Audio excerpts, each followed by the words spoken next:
I was going to entitle this Creation and Human Origins at Biola University, but when I thought about that, it's like, well, that implies that we were the center of action or something like that for these things. So just left it as Creation and Human Origins. But just to give a little trailer for any talk, these type of issues are the things that we work with in the master's program here in Science and Religion that we started a few years ago. The philosophical, historical issues, theological issues, not just with creation and how people got here, but just in the broader issues of science and Christianity in general. So this is one kind of very specialized focus, and focusing just on Biola here is even more specialized than that. But I've taught undergrads enough that I figure I should start out with, that so what, who cares issue. Why do we really care about what creation, what we think about creation or whatever? And to me, this is really critical because if you look at how we define God, the Apostles' Creed, the Nicene Creed start out with, I believe in God the Father Almighty, maker of heaven and earth. So our kind of core definition of what do you think of as God involves, well, he's the one who put everything here, who made everything. And in Christian theology, this is also critical because Jesus is identified as the creator. In John 1:3, all things came into being through him. Apart from him, nothing came into being that has come into being. Again, in Colossians, for in him all things were created, both in the heavens and on earth, visible and invisible. All things have been created through him and for him. So this isn't just an isolated little science issue.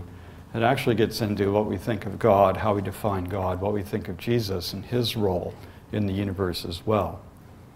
So let me give you a quick survey of the range of views that are out there on creation in the Christian community. And there are literally hundreds of different views, but they can be roughly grouped into several categories with minor differences in between them within a category.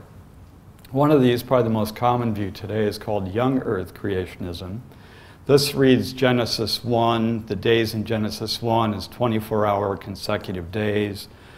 So the whole universe was created within about a week, and fairly recently in the past, and 6,000 to 10,000 years ago, are generally the upper limit on the age of the universe that one sees in young earth literature. How this is done is through a mature creation, generally, that God set it up basically the way we see it today, although some have proposed that God used processes to make the universe and the earth and so on, but they occurred at much faster rates than what we see today. So there's a couple different interpretations there in the young earth view. They would all agree that the fossils and things like that we see on the earth are due to the flood or something like that, that's a fairly recent, after Adam you have death, and the fossils then are due to the flood or something after the fall. So another theory out there that's known as the gap theory, and this was actually pretty much the dominant view at the time that Biola was founded, and among Biola's founders, as far as I can tell. This is the idea that the universe was created kind of as a first creation. In the beginning, God created the heavens and the earth, but then the earth became without form and void.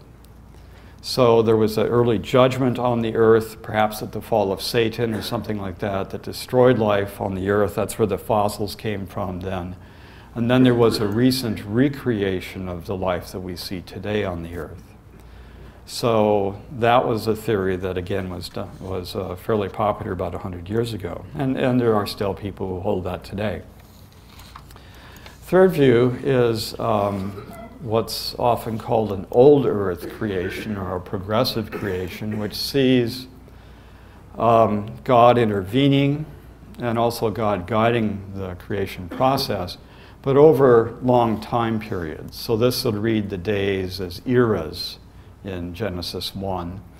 And the universe being billions of years old, the Earth itself being billions of years old is fine. That's giving us a sense of how long the eras were.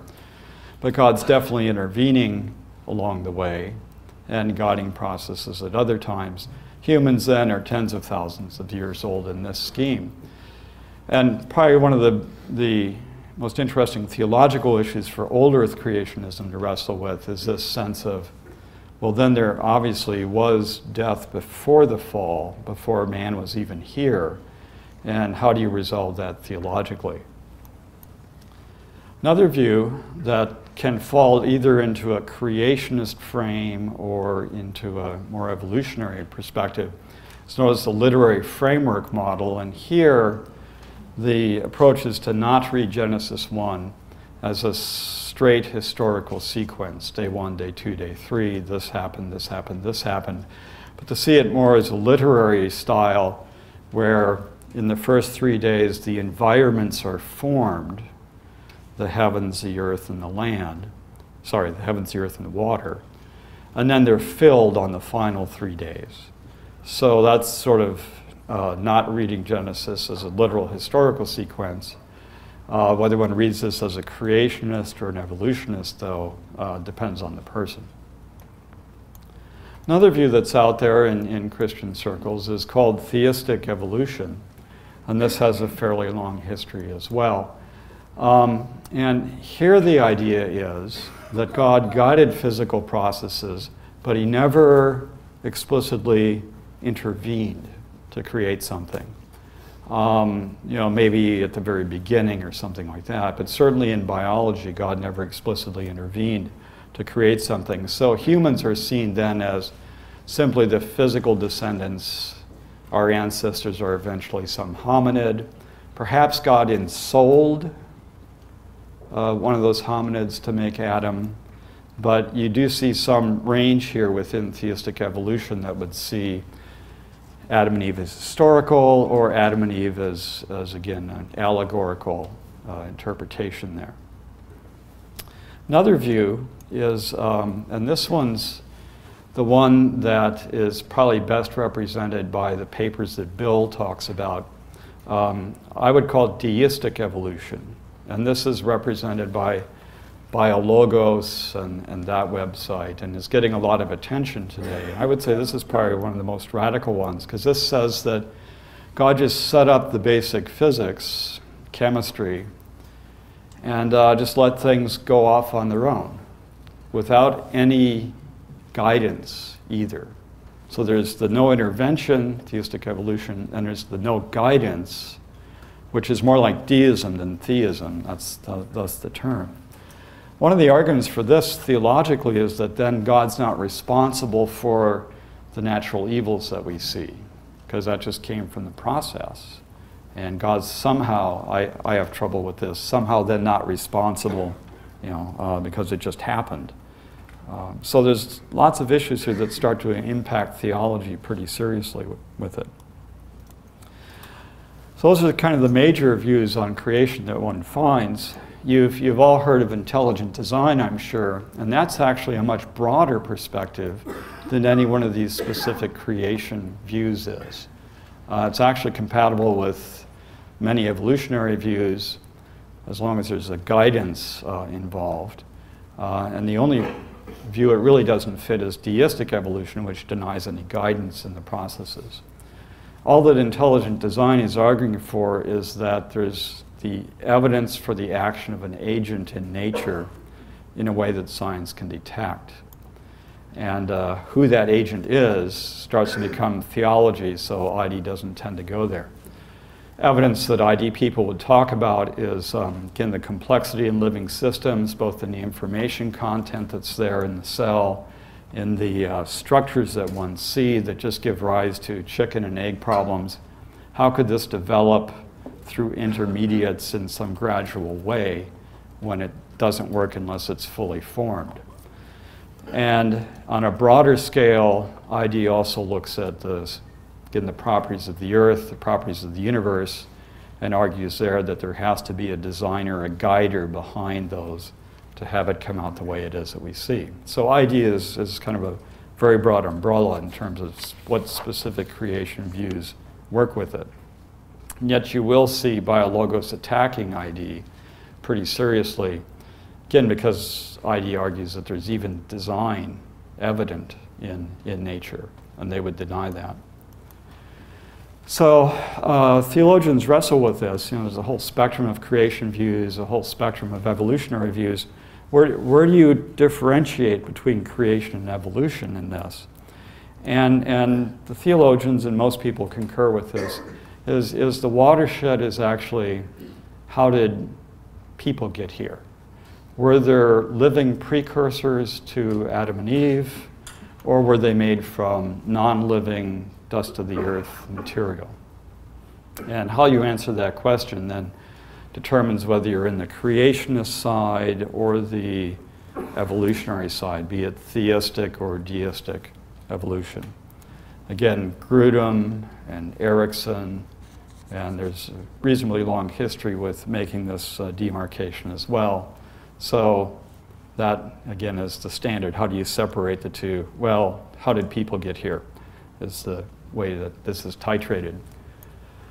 How's Biola University fit into this? To give you a little historical background, again, Biola was founded a little over 100 years ago by the Stewart brothers, and the Bible Institute of Los Angeles, sort of to be the West Coast version of the Moody Bible Institute in Chicago.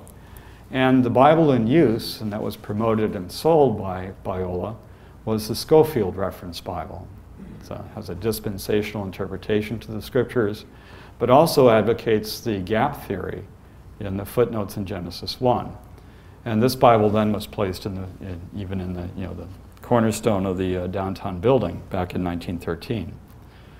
So that gives us a hint of, again, what's the view that the founders of Biola had. Well, what was the Bible and the footnotes that they were using? Get further evidence for this in the fundamentals, which the Stewarts funded and then distributed to over 3 million Christian leaders around the world. The purpose of the fundamentals was to provide a response to the theological liberalism and modernism that was rocking the mainline denominations in the country and around the world about 100 years ago. This again is denying the physical resurrection, the real miracles, the virgin birth, the basic fundamental tenets of the Christian faith. So the Stewarts wanted to, again, provide Christian leaders with some response to the challenges that they were getting from the modernists. And again, this had a pretty significant influence on early 20th century conservative Christianity. But when they talk about evolution and creation, what's represented by the authors here is actually an interesting range of views. Creationist, but they go from virtually complete rejection of evolution at all to some recognition of some common descent. And there's really no discussion of how old the earth is, young or old or whatever, in the fundamentals. So you see this concern about evolution, the implications of that, but not about some of the details, well, which model of creation is actually the best. Torrey then is hired by Stewart to come and be the dean of Biola, to head up the academics of it, and he is one of the editors of the fundamentals. So the things that are published there, we know Torrey would have agreed with. And he's also one of the architects of the doctrinal statement that Biola has today. And Torrey at the time was one of the, really one of the leading lights in the fundamentalist movement. And it's sort of sad, the media has really damaged the term fundamentalist in the past 30 years. When it was started, again, a fundamentalist was someone who was defending the fundamental doctrines of the Christian faith. Now it's a jihadist or something like that, so that they've really messed with the term, unfortunately, so evangelicals don't tend to use it anymore. But it was a good term at the time it was founded. Torrey studied at Yale, had some science background to him, and did wrestle with the theories of evolution and Darwinism. Here's one comment in a book that Biola used. That is, whatever truth there may be, oh wow, that's supposed to be a B rather than a TH, okay. Whatever truth there may be in the doctrine of evolution as applied within limits to the animal world, it breaks down when it's applied to man. So again, this, as I would say that today, this is recognizing some microevolution is possible, small changes in organisms, but you can't apply an evolutionary model to how people got here. And again, it's the issue of opposing Darwinism that Torrey is particularly concerned about. Darwinism at the time was very racist, interestingly enough, that some races are superior to others because they've evolved farther than others. It's one of the social implications of Darwinism at the time. So it had a number of impacts on society beyond just being the scientific model out there. But this is from the King's Business journal that Biola published and that Torrey edited. And this cartoon kind of represents the view here. Here you have the skeptical modernist attacks on the Bible, on Christianity. Again, one leg of that attack is a denial of the Bible, and the other leg of that attack is Darwinism, that we just got here by chance with no God behind it. So Torrey, again, in his thinking of what Christians should be doing, was recognizing that we really do need to respond to the secular creation myths that are put under the term Darwinism. Now, other than attacking that, what specific creation view should we hold? As far as I can tell, I think Torrey was a gap theorist from reading some of his views. So how does this cash out in Biola's doctrinal statement? Well, there's only one sentence that talks about creation, and this is specifically applied to people, that man generically was created in the image of God after his likeness, but the whole human race fell in the fall of the first Adam. And you go, boy, I wish they'd say more. But most of the doctrinal statement that Biola has makes me want to ask that same question. It's not a systematic creed laying out the attributes of God, the Father, the Son, and so on. It really seems to be focused on the distinctions between evangelical fundamental Christianity at the time and where the liberal modernist attacks were on the fundamentals of the faith. So there's a lot of evidence, a lot of discussion of, the same body that died on the cross came out of the tomb.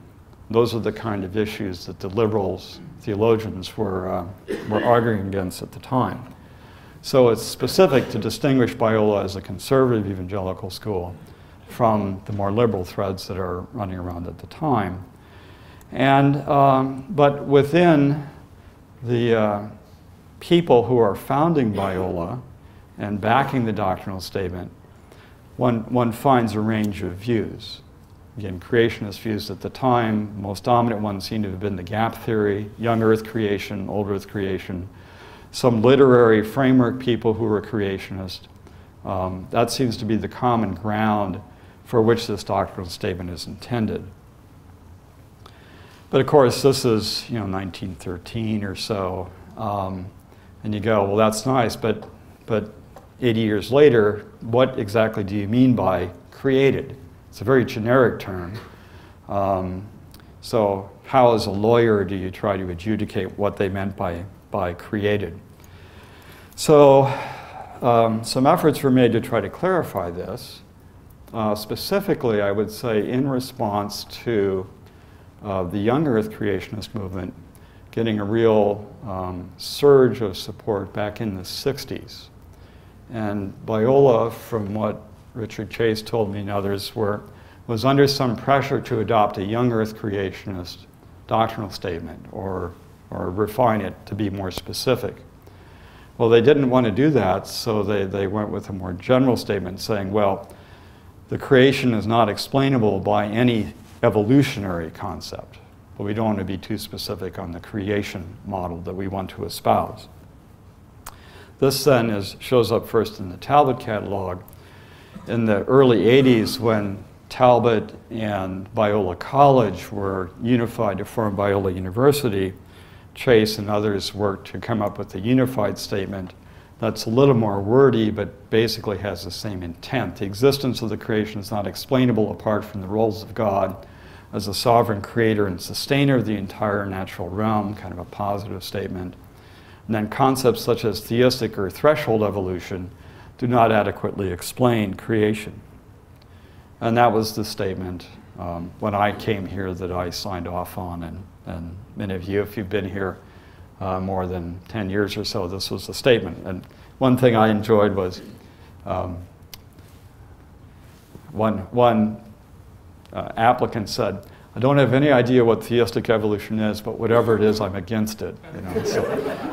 And that really was the problem with this term threshold evolution, was it's like, what in the world do they mean by that? And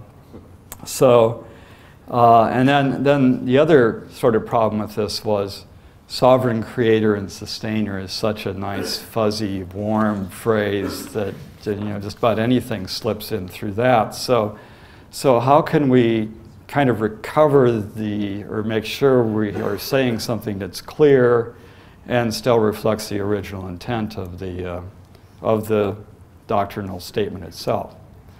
So this is what a group of faculty were asked to do back in 2002, is to, okay, let's try to figure out what was meant back in the original statement by creation and so on.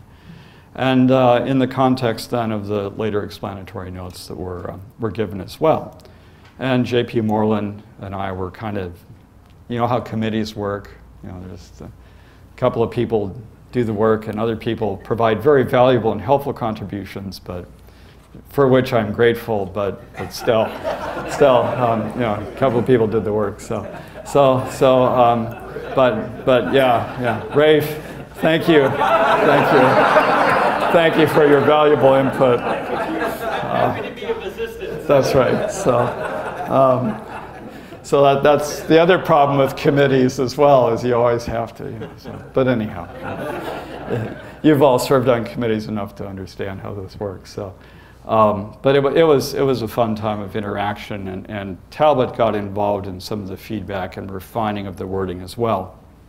Again, the goal here that we realized was starting at that threshold evolution and no one knowing what it meant.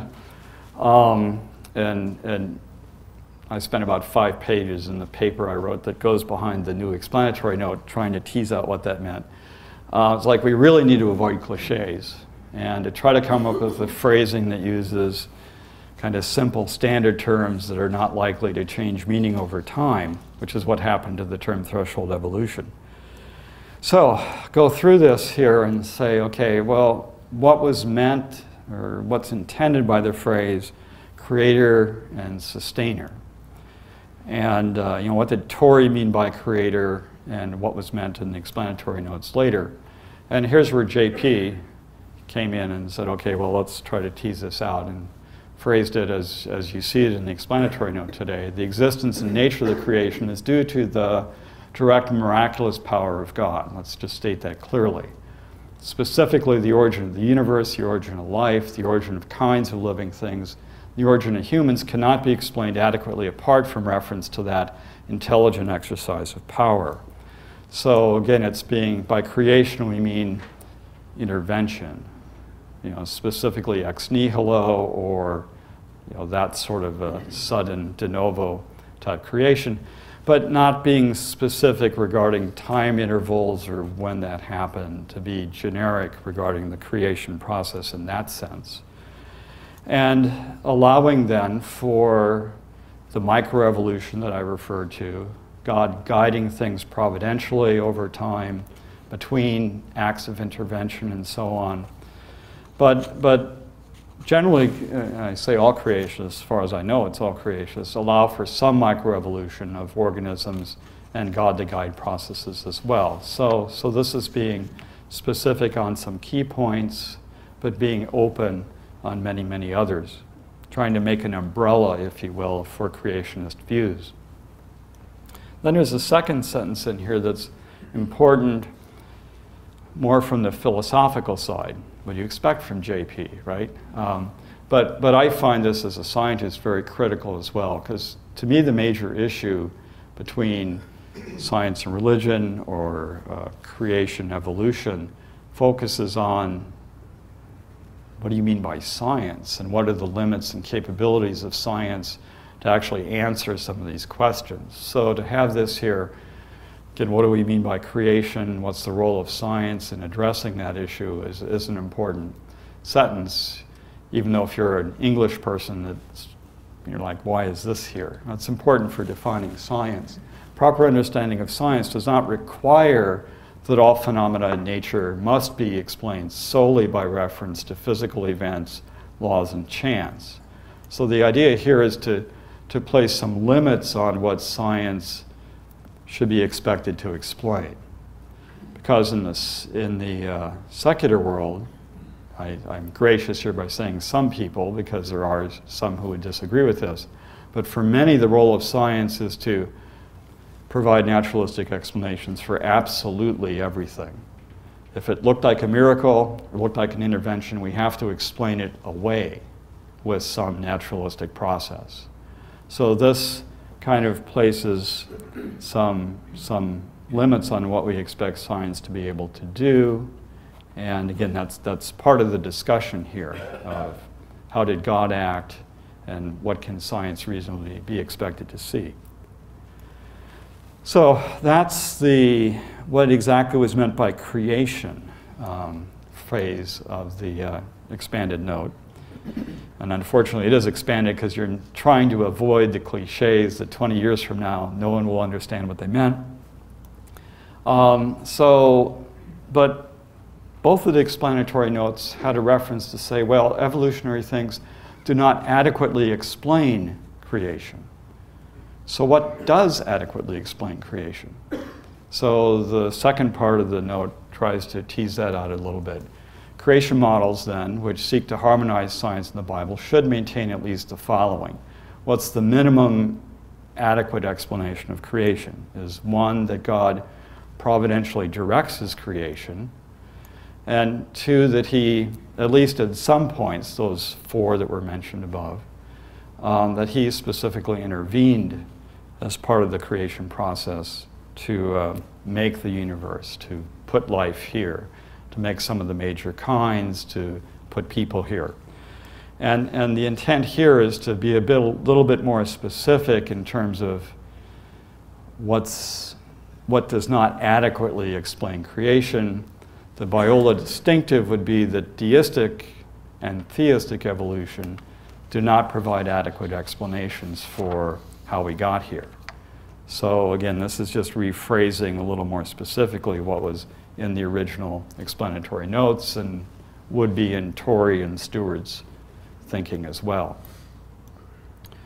Then the third point is, again, to be a little bit more specific. What adequately explains creation? Well, specifically, how people got here.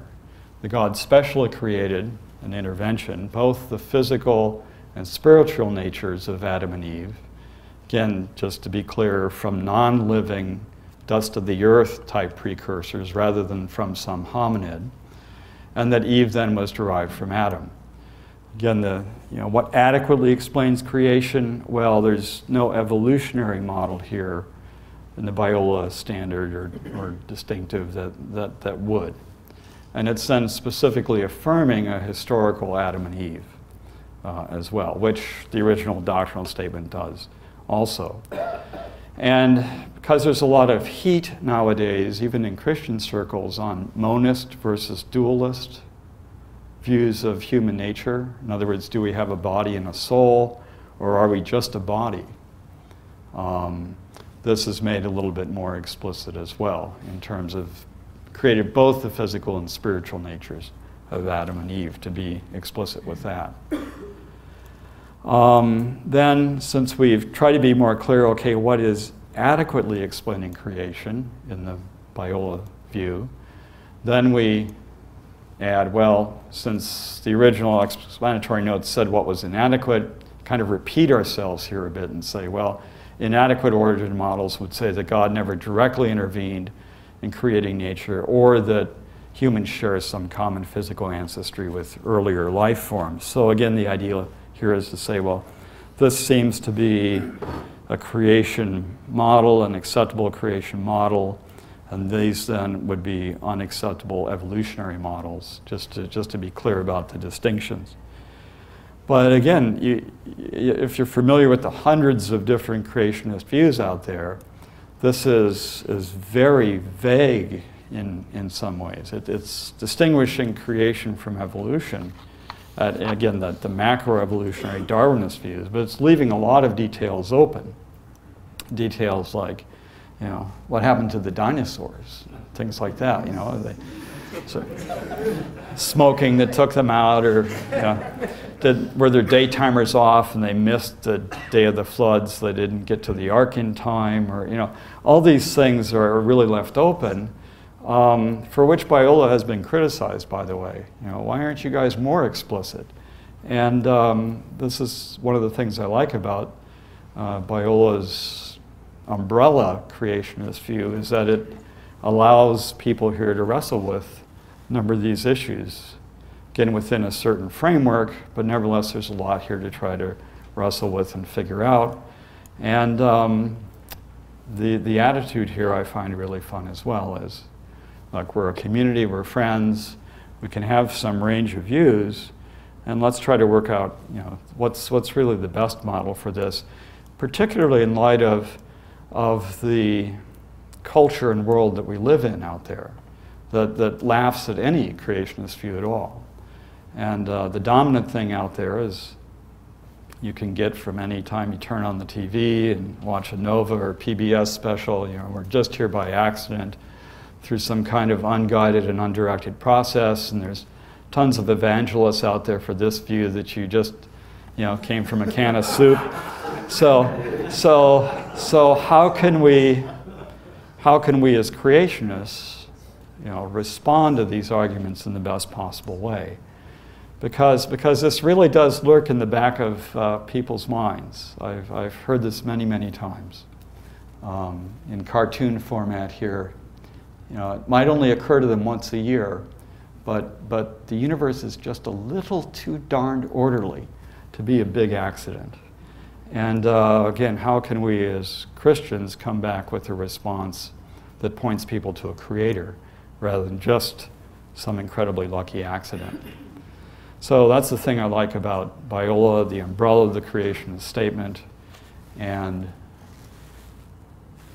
that took less than 40 minutes, I think, even, too. We're impressed. Whew. Scary.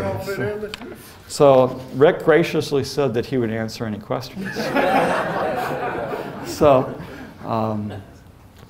but I can try. So, Tom, you were also on the committee, too. Thank you for your contributions. I'm wondering, did you find out anything about the whole issue with Bernard Graham? Didn't that have something to do with his views on creation, as I recall? I mean, I wasn't here when. Yeah. I'm not that old, but I was. Yeah, Bernard Graham wrote a very seminal book in the late 50s called The Christian View of Science and Scripture.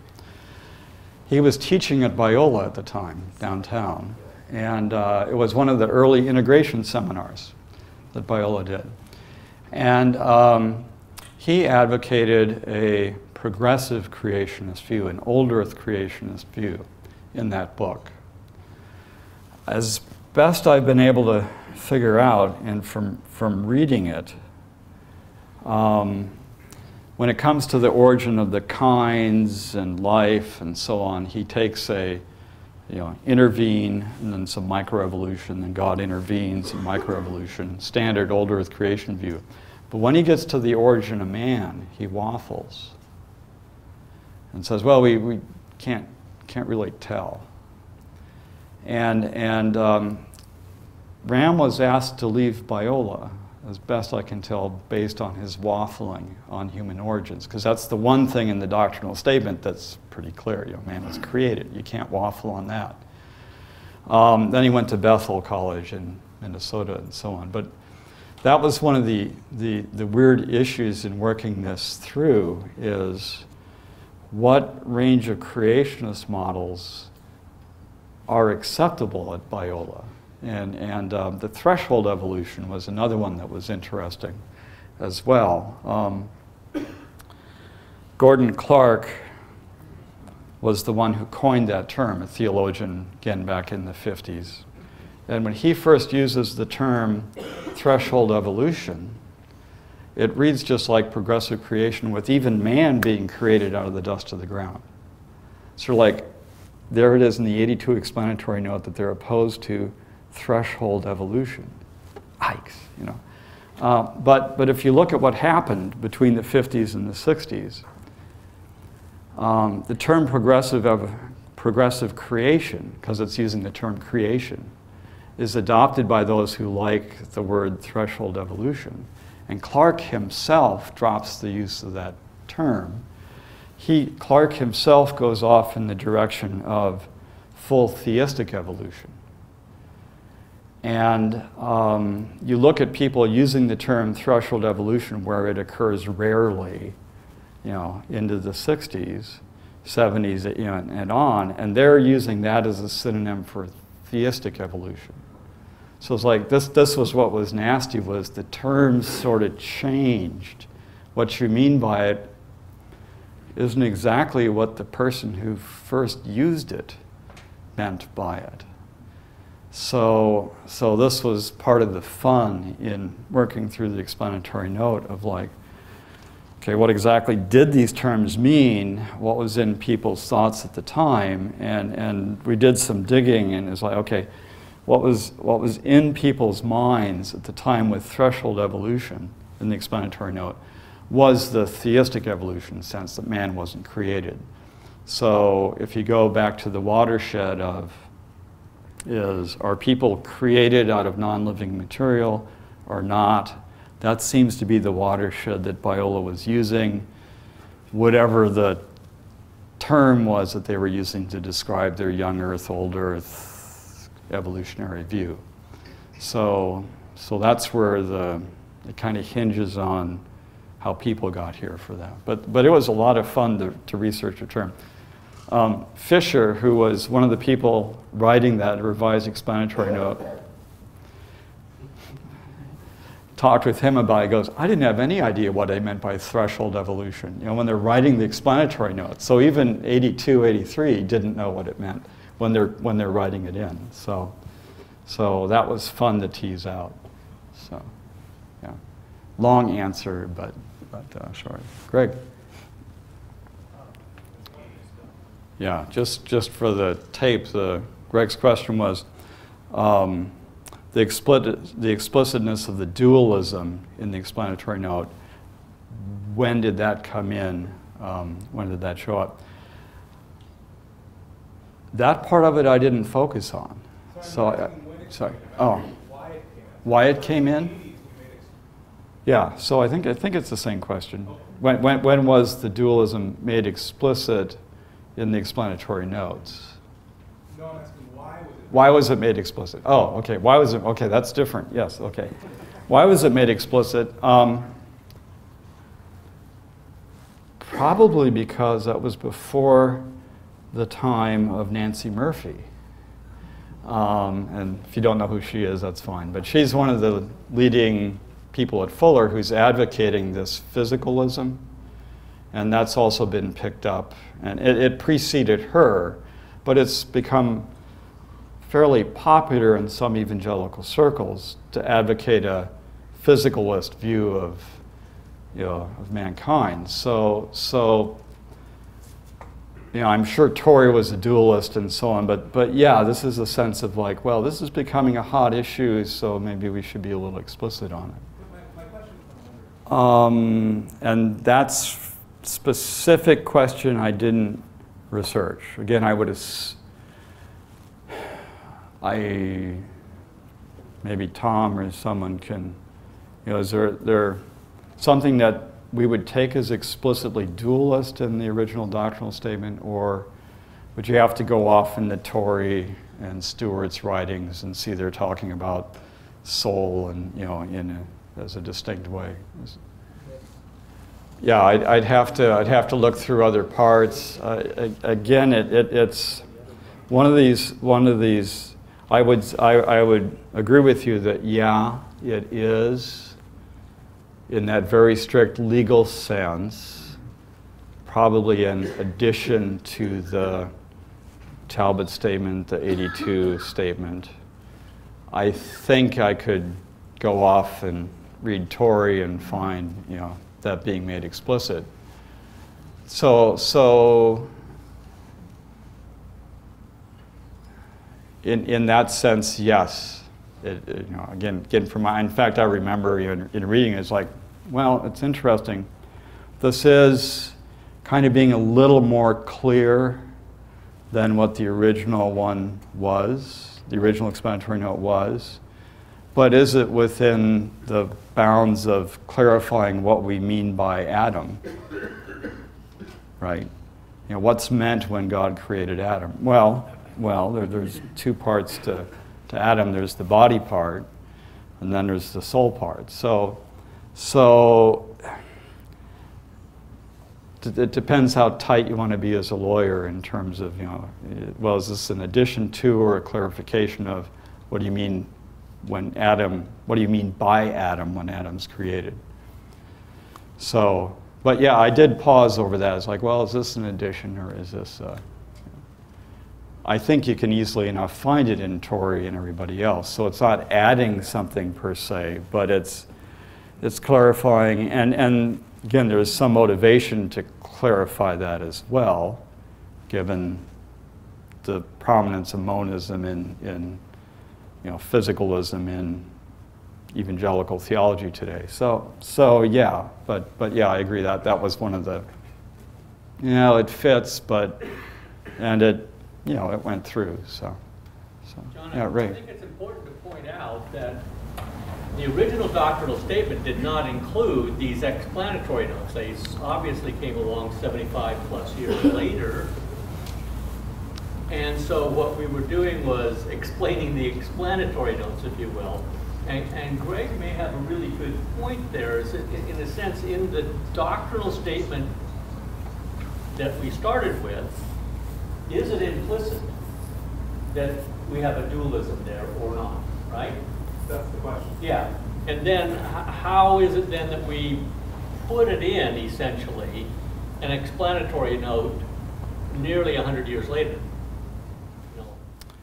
Yeah, and again, I would say I would doubt that any of the founders in that original statement intended it to imply a physicalism.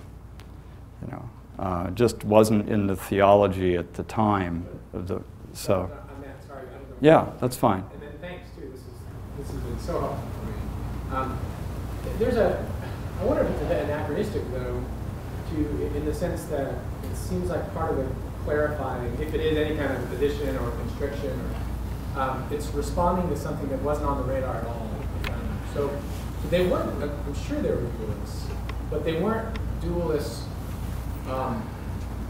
as dualists would be today who have been, I assume that they just kind of took a dualism for granted. So it seems like it's at least worth asking, I don't know, if they were to wrestle with some of the issues today as they've been thought through, they might be more entrenched dualists.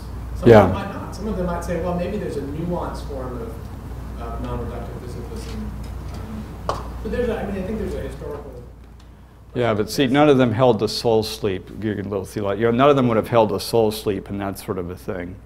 That's just not in the dispensationalist radar. So I think you could, to say as it's appearing today, none of them would have been happy with that. So again, that's one of the issues over time is that what you assume in your language, in your thinking, in your doctrine, that wasn't an issue at the time in any of the group that you would have had teaching or coming to Biola, now is a hotspot. What do you do with that?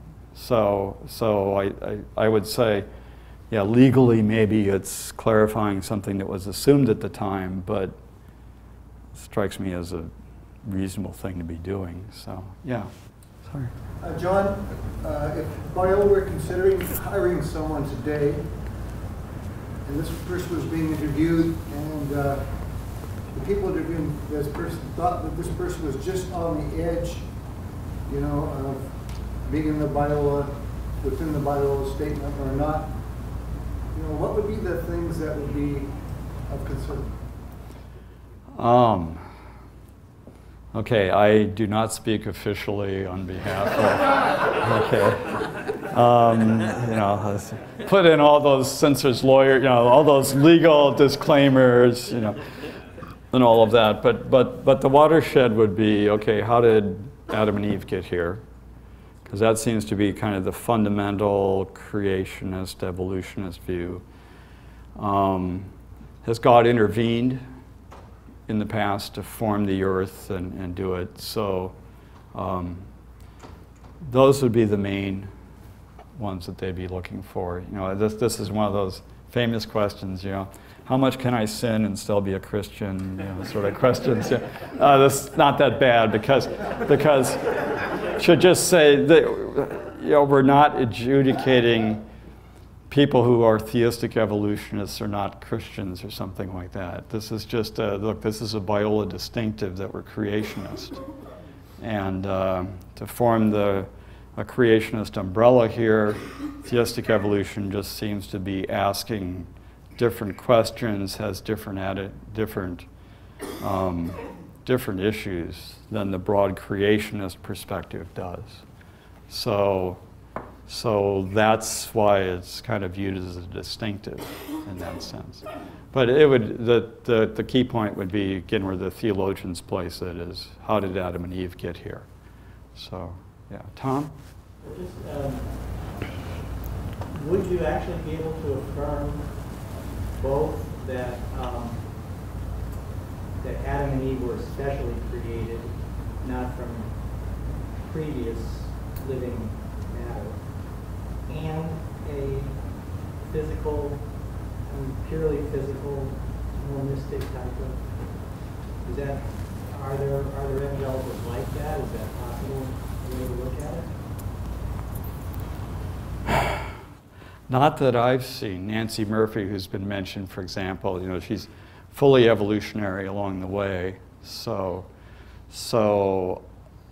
that might be a category that's logically possible, but doesn't, you know, no one's in it. That they would be creationist in terms of the body, but it's only physical. There's no extra soul on that. So, yeah, no one comes to mind for that. Yeah, thanks. Dr. Blue, I just had a question. Maybe you can't even answer this, but maybe some points of clarification a little bit. Like, because I know it was really helpful to me to know that Biola excludes, the doctrinal statement excludes theistic evolution. Yet we have regularly Stephen Meyer and other from the Discovery Institute. Stephen Meyer in particular, you know, will give talks with Richard Sternberg at times, an avowed structuralist. And so I'm wondering, do these people come in sort of with an implicit endorsement, or am I reading them wrong in the sense that someone like Meyer wouldn't be? And I mean, I know ID is broad, but yet I think if we sample the ID people, they're very careful to say they're not creationists. And quite a few tend to be theistic evolutionists, and yet they seem to play a part on our campus regularly. And so I'm wondering how these two things hold together.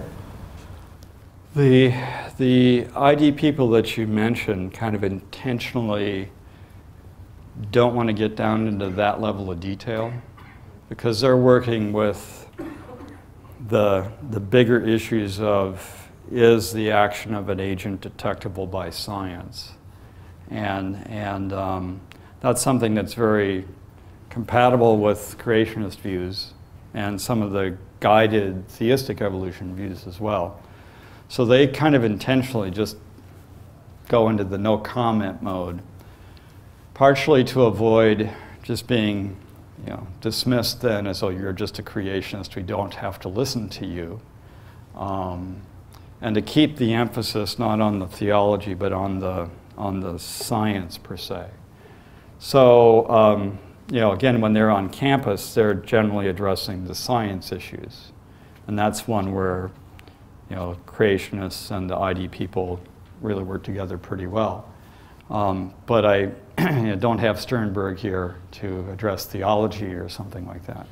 Paul Nelson is adjunct faculty here, but he's openly young Earth creationist. So, but yeah, they're doing that more from the side of when you use the C word, it opens a whole can of worms in your discussion with scientists on the data. What do the data really show? So that's an intentional focus they're taking. If I could just yeah. follow up real quick. So, I mean, but is there any sense, so, I mean, a signature in the cell type argument, Michael Behe still is a theistic evolutionist. I mean, yes. So if they come in just and bracket the science, it seems like there's some implications for the science that lead toward, or are we saying that there isn't?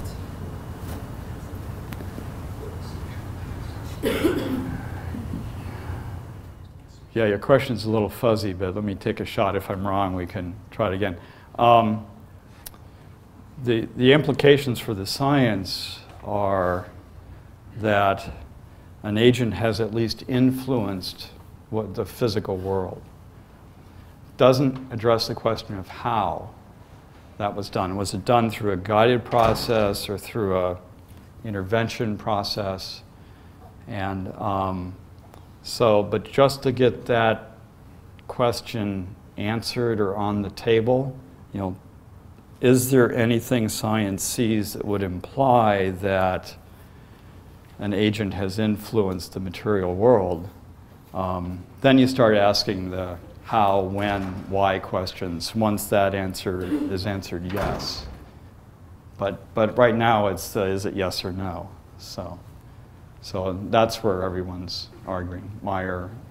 Behe is actually theistic evolutionist. But again, still, when he comes here and speaks, that's not an issue that really comes up, because he's working on, is there design that we can see? So he stood up. Great, that's right. That's a huge job. Thank you very much.